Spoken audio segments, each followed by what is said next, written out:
ওই যে পাম্প বন্ধ দেখছো, ওই তেল নাই। আই হায়, তেল আসবে কখন?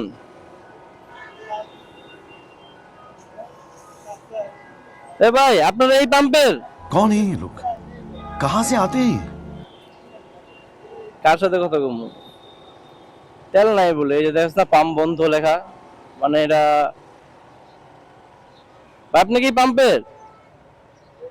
তেল আসবে झूठ बोलो झूठ बोलो झूठ बोलो কখন বলতে बार পারেন? बार बोलो बार बार बोलो बार बार দিবে না, তেল তো ঠিকই আছে, তেল থাকবে না কেন? সরকার বলছে 28 দিনের অকটেন মজুদ আছে। আমি কালকের আগের দিন থেকে তেল ভরে গেছি, তখন বলছে আমার 13 দিনের অকটেন মজুদ আছে। তাহলে এখন আজকে তেল কেন নাই? এটা আবার কেমন সিন্ডিকেট বাংলাদেশে? এই পাম্পটা কিন্তু উত্তরার মধ্যে এই পাম্পটা অনেক চলে। ঢাকার শহরে আর বাংলাদেশে যে পরিমাণ তেলের সংকট দেখা দিছে, মানে সংকট তো দেখা দেয় নাই, কারণ প্রত্যেকটা দেশেরই আর কি 20 দিন 25 দিন 1 মাস 2 মাসের একটা রিজার্ভ থাকে। আর হরমুজ প্রণালী বন্ধ করছে ইরানে, 1 সপ্তাহ হয় নাই। আর এখনই মানে অনেক পাম্পে বলতেছে তেল নাই, মানে এটা হয়তো ব্ল্যাক ভাবে বিক্রি করার জন্য এরকম করতেছে অনেকে। আর অনেকে তেল মজুত করতেছে। এটা হচ্ছে বাংলাদেশের একটা সবচেয়ে বড় সমস্যা। এটার কারণে এই যে অনেক জায়গায় দেখলাম তেল পাওয়া যেতেছে না। আর এখন সরকার একটা নিয়ম করে দিছে যে বাইকারদের জন্য 2 লিটার করে দিতে, একদিনে সর্বোচ্চ 2 লিটার নিতে পারবে একজন। আর প্রাইভেট কারের জন্য 10 লিটার। এটাই তো একটা সমস্যা। এই আমি আসছি, দেখি তেলের এখানে কি হয়। কারণ প্রচুর জ্যাম দেখলাম কয়েকদিনে, যে পরিমাণ বাইকারদের দেখলাম সিরিয়াল। এই যে এখনো তো গাড়ির সিরিয়াল প্রচুর।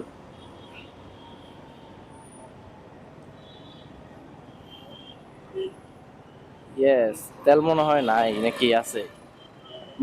বাইকারই তো নাই উনি। ভাইয়া তেল কি বাইকারের জন্য নাই মনে হয় রে? একটা বাইকারও নাই। আই হাই, কি পরিমাণ মানে।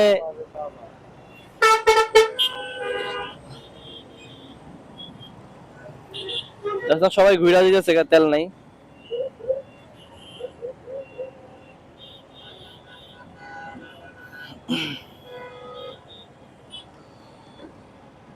ওই পাম্পে তেল আছে হয়তো ভাই, এই পাম্পে নাই।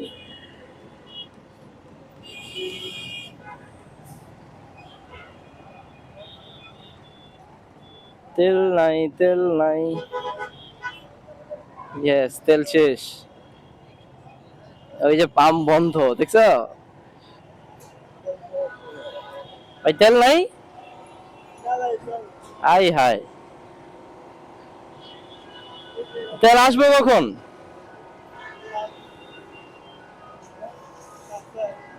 এ ভাই, আপনার এই পাম্পের? কার সাথে কথা কম? তেল নাই বলে এই যে দেখছ না পাম্প বন্ধ লেখা, মানে এটা। আপনি কি পাম্পের? তেল আসবে কখন বলতে পারেন?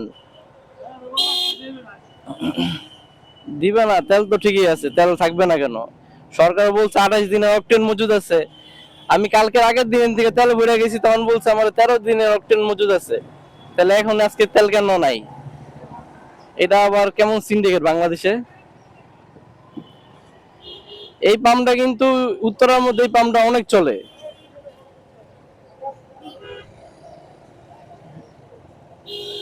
ওই যে অকটেন।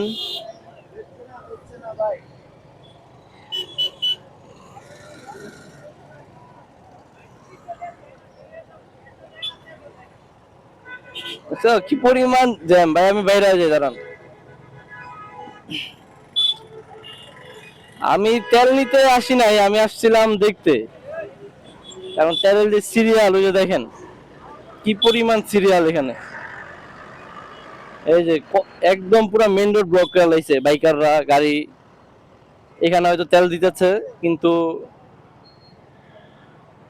আমি যেখান থেকে সবসময় ভরি ওইখানে তেল পাম্প বন্ধ। না, আমি যখন কিছুদিন আগে মানে বৃহস্পতিবার ফুল ট্যাঙ্কি করে গেছিলাম, তখন আমাকে বলছে যে 13 দিনের অকটেন মজুদ আছে ওনাদের কাছে। আমি বলছি তেলের দাম কি বাড়বে? বলছেন না, তেলের দাম বাড়বে না, তেলই থাকবে না, তেল থাকলে সে না দাম বাড়বে। এই যে আজিমপুর ফুয়েল পাম্প, এটাও বন্ধ। এই যে বাইকাররা দাঁড়ায় আছে। মানে এয়ারপোর্টে গেলাম, ওইটা তো বন্ধ, এটা তো বন্ধ। মানে তাহলে যে যে বললো সরকারে যে 28 দিনের অকটেন মজুদ আছে, তাহলে এটা অকটেন গুলো কোথায় গেল? 28 দিনের অকটেন একদিন আগে ঘোষণা করলো যে আমাদের কাছে যথেষ্ট পরিমাণ অকটেন ডিজেল এগুলো মজুদ আছে, তাহলে এখন কেন এই ফুয়েল পাম্প গুলো বন্ধ? এগুলা কি শুধু বাংলাদেশে সম্ভব? আমরা বাঙালিরাই ভালো না।